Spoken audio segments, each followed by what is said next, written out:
কাদের বলে, বাবাদের না মায়েদের? মায়েদের বলে। তো বলছে যে রমণী স্বামীর ধর্ম কাজে সদা সর্বদাই সাহায্য করে, কি বললাম, যে রমণী স্বামীর ধর্ম কাজে সদা সর্বদাই সাহায্য করে তাদেরকে বলবো আমরা সহধর্মী। তো মৃকণ্ড নামে এক ব্রাহ্মণ ছিলেন যিনি এইরকম একজন উপযুক্ত সহধর্মিনী লাভ করেছিলেন, যার নাম ছিল মাধবী।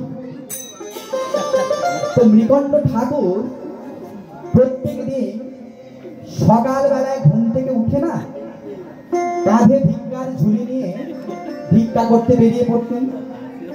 আর সারাদিন ভিক্ষা করে যে ভিক্ষাদ্রব্য পেতেন সেই ভিক্ষাদ্রব্য মাধবী মা আমার রন্ধন করে বিষ্ণু মন্দিরে বিষ্ণু ঠাকুরের কাছে সমর্পণ করতেন।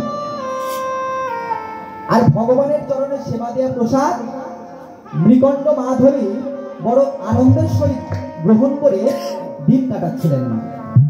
কিন্তু মা দেখবেন ভক্তের কপালে না সুখের দিন খুব কম, তাই না? আর দুঃখের দিন অনেক বেশি। তাই কি হয়েছে, একদিন মৃকণ্ড মাধবী বিষ্ণু মন্দিরে এলেন।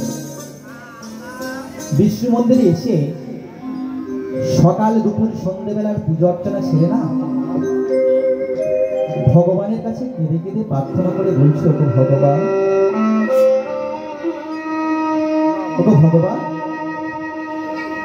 আমি ব্রাহ্মণ কুলে জন্মগ্রহণ করেছি। লোকে বলে বর্ণের শ্রেষ্ঠ ব্রাহ্মণ। প্রতিবেশীরা কোথায় আমাদের দেখে শ্রদ্ধা করবে, ভক্তি করবে, কেউ তো আমাদের দিকে ভক্তি করে না, কেউ তো আমাদের দিকে শ্রদ্ধা করে না।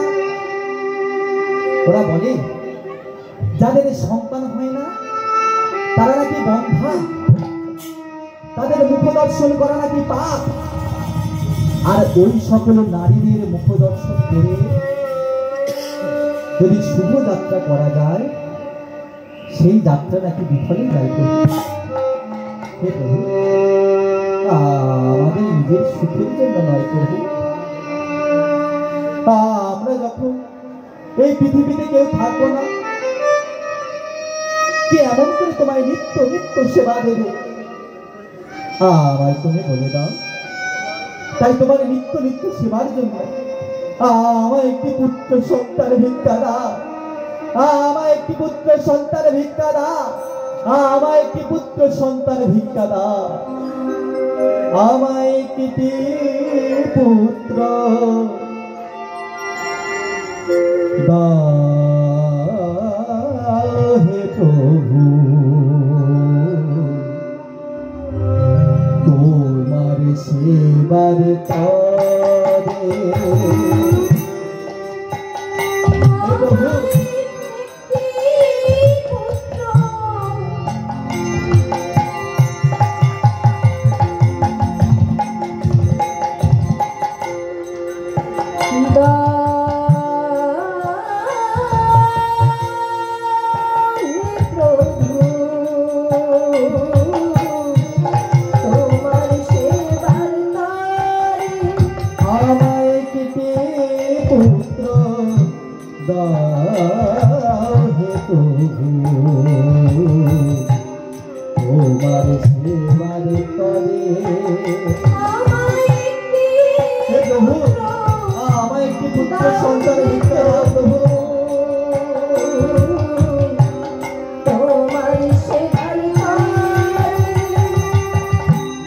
নিজের সুখে